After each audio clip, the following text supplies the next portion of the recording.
എല്ലാവർക്കും നമസ്കാരം. 2025 പുതുവർഷ ഫലങ്ങളെയാണ് ഇന്ന് നമ്മൾ നോക്കാൻ പോകുന്നത്. പുതിയ വർഷം തുടങ്ങാൻ പോകുമ്പോൾ എല്ലാവർക്കും ആ ഒരു വർഷത്തിനുള്ളിൽ നിറവേറ്റാൻ പല ആഗ്രഹങ്ങളും സ്വപ്നങ്ങളും ലക്ഷ്യങ്ങളും ഉണ്ടാകും. വിദ്യാർത്ഥികൾ നന്നായി പഠിക്കാനും പരീക്ഷകളിൽ വിജയം നേടാനും ശ്രമിക്കുമ്പോൾ പഠനം കഴിഞ്ഞവർ നല്ല ജോലിയിൽ പ്രവേശിക്കാനും ജോലിയിലുള്ളവർ കുറച്ചുകൂടി മെച്ചപ്പെട്ട ജോലിക്കായോ അല്ലെങ്കിൽ വിദേശത്ത് പോകാനായിരിക്കും ശ്രമിക്കുക. അതുപോലെ സ്വന്തമായി തൊഴിൽ ചെയ്യുന്നവർ അതിനെ വിപുലീകരിക്കാനോ അല്ലെങ്കിൽ പുതിയ തൊഴിൽ മേഖലയിലേക്ക് പ്രവേശിക്കാനോ ശ്രമിക്കുന്നതാണ്. ഇതുപോലെ ഓരോ വ്യക്തികൾക്കും ഓരോ രീതിയിലുള്ള ആഗ്രഹങ്ങളും ലക്ഷ്യങ്ങളും ഉണ്ടാകും. പക്ഷേ ആ ലക്ഷ്യത്തിലേക്ക് എത്തിപ്പെടാൻ ചിലർക്ക് ഉടനെ സാധിക്കുകയും ചിലർക്ക് അതിനുവേണ്ടി കുറച്ചുകൂടി കാത്തിരിക്കേണ്ടി വരുന്നതുമാണ്. അതൊക്കെ അവരവരുടെ ജാതക രീതിയിലുള്ള ദശ അപഹാരങ്ങളെയും ചാരവശാൽ നടക്കുന്ന ഗ്രഹമാറ്റങ്ങളെയും അപേക്ഷിച്ചായിരിക്കും തീരുമാനിക്കപ്പെടുന്നത്. ഗ്രഹമാറ്റങ്ങളെന്ന് പറയുമ്പോൾ വർഷഗ്രഹങ്ങളായ വ്യാഴം, ശനി, രാഹു, കേതു എന്നീ ഗ്രഹങ്ങളുടെ സഞ്ചാരത്തെ അടിസ്ഥാനമാക്കിയാണ് പ്രധാനമായും വർഷഫലങ്ങൾ പറയുന്നത്. ഈ പറഞ്ഞ 4 ഗ്രഹങ്ങളും 2025 രാശി മാറുന്നുണ്ട്.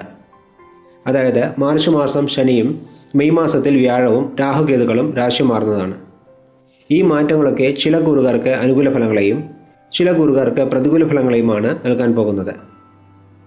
ഒരുപക്ഷെ ഗ്രഹനിലകൾ അനുകൂലമല്ലെങ്കിലും എല്ലാ കാര്യങ്ങളിലും ശ്രദ്ധയോടെ മുന്നോട്ട് പോയാൽ ഏത് പ്രതികൂല സാഹചര്യത്തെയും നേരിടാൻ നിങ്ങൾക്ക് സാധിക്കുന്നതാണ്. ധനുക്കൂറിൽ ജനിച്ചവർക്ക് വർഷം തുടങ്ങുമ്പോൾ ഗ്രഹനില അത്ര അനുകൂലമല്ലെന്ന് മാത്രമല്ല, മാർച്ച് 29 മുതൽ ശനി ഭഗവാൻ മീനക്കൂറിൽ സഞ്ചരിക്കുമ്പോൾ കണ്ടകശനി കാലവും തുടങ്ങുന്നതാണ്. പൊതുവെ ഇത് അത്ര നല്ല സമയമല്ലെങ്കിലും വ്യാഴത്തിൻ്റെ രാശിയായ മീനത്തിലേക്ക് ശനി മാറുന്നതിനാൽ മറ്റുള്ള രാശികളെ അപേക്ഷിച്ച് ധനുക്കൂറുകാർക്ക് ദോഷഫലങ്ങൾ കുറവായിരിക്കും. പക്ഷേ ഈ കാലയളവിൽ നിങ്ങളുടെ സാമ്പത്തിക സ്ഥിതിയിൽ ഉയർച്ച താഴ്ചകൾ ഉണ്ടാവുകയും വീട് വാഹന രീതിയിൽ ചെലവുകൾ അധികരിക്കുന്നതുമാണ്. ശനി ജന്മരാശിയിലേക്ക് ദൃഷ്ടി ചെയ്യുന്നതിനാൽ ഇടയ്ക്കിടെ ആരോഗ്യ പ്രശ്നങ്ങളും ഉണ്ടാകും. സ്കൂൾ തലത്തിൽ പഠിക്കുന്ന വിദ്യാർത്ഥികൾക്ക് പഠനകാര്യങ്ങളിൽ മടിയുണ്ടാകും. പക്ഷേ ഇതുപോലെയുള്ള ദോഷഫലങ്ങളെല്ലാം മെയ് മാസത്തിലെ വ്യാഴമാറ്റത്തിന് ശേഷം മാറുന്നതാണ്. രാഹുകേതു മാറ്റവും അനുകൂലമായതിനാൽ മെയ് മാസം മുതൽ ധനുക്കൂറുകാർക്ക് അനുകൂല ഫലങ്ങൾ അധികം ലഭിക്കുന്നതാണ്. 7-ൽ വ്യാഴം സഞ്ചരിക്കുമ്പോൾ സർക്കാർ സംബന്ധമായ കാര്യങ്ങളിൽ വിജയം, സർക്കാർ ജോലി ലഭിക്കാൻ സാധ്യത, ജോലിയിൽ പുരോഗതി, ഉയർന്ന സ്ഥാനലബ്ധി, അധികാരം, സ്വാധീനം, ചിന്താശേഷി വർദ്ധിക്കുക ഇതുപോലെയുള്ള നിരവധി ഗുണഫലങ്ങൾ ലഭിക്കുന്നതാണ്. വിവാഹകാര്യങ്ങളിൽ തടസ്സം നേരിട്ടവർക്ക് വിവാഹിതരാകാൻ യോഗമുണ്ടാകും. ചിലർക്ക് വീട്ടുകാരുടെ സമ്മതത്തോടെ പ്രണയവിവാഹം നടക്കും. പുനർവിവാഹത്തിന് ശ്രമിക്കുന്നവർക്കും നല്ല ആലോചനകൾ വന്നു ചേരും. പങ്കാളിയിൽ നിന്ന് സഹായവും പിന്തുണയും ലഭിക്കും. സന്താനങ്ങളുടെ ഭാവിയും സുരക്ഷിതമാകും. രോഗങ്ങൾ വിട്ടൊഴിയും. എല്ലാ കാര്യങ്ങളിലും വിജയം നേടാൻ സാധിക്കും. ആഡംബര വസ്തുക്കൾ, സ്വർണം തുടങ്ങിയ വിലയേറിയ വസ്തുക്കൾ ലഭിക്കാനും സാധ്യതയുള്ള സമയമാണിത്.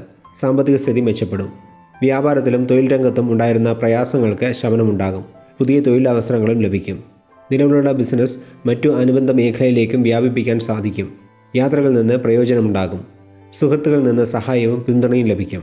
നിയമപരമായ കാര്യങ്ങളിൽ വിജയം നേടാൻ സാധിക്കും. രാഹുകേതു മാറ്റത്തിന് ശേഷം സാമ്പത്തിക സ്ഥിതിയിൽ അപ്രതീക്ഷിത മുന്നേറ്റം, വിദേശവുമായി ബന്ധപ്പെട്ട തൊഴിൽ ചെയ്യുന്നവർക്ക് നേട്ടങ്ങൾ, ഭവനത്തിൽ നവീകരണ പ്രവർത്തനങ്ങൾ പോലെയുള്ള നിരവധി അനുകൂല ഫലങ്ങൾ ലഭിക്കുന്നതാണ്. അതേസമയം പതിവിൽ കൂടുതൽ യാത്രകളും ചെയ്യേണ്ടതായി വരും. മൊത്തത്തിൽ നോക്കുമ്പോൾ വർഷം തുടങ്ങുമ്പോൾ ഗ്രഹനില അനുകൂലമല്ലെങ്കിലും മെയ് മാസം മുതൽ ധനുക്കൂറുകാർക്ക് അനുകൂല ഫലങ്ങൾ അധികം ലഭിക്കുന്നതാണ് എന്ന് പറഞ്ഞുകൊണ്ട് ധനുക്കൂർ ജനിച്ചവരുടെ വർഷഫലങ്ങളെ ഇവിടെ നിർത്തുന്നു. നന്ദി, നമസ്കാരം.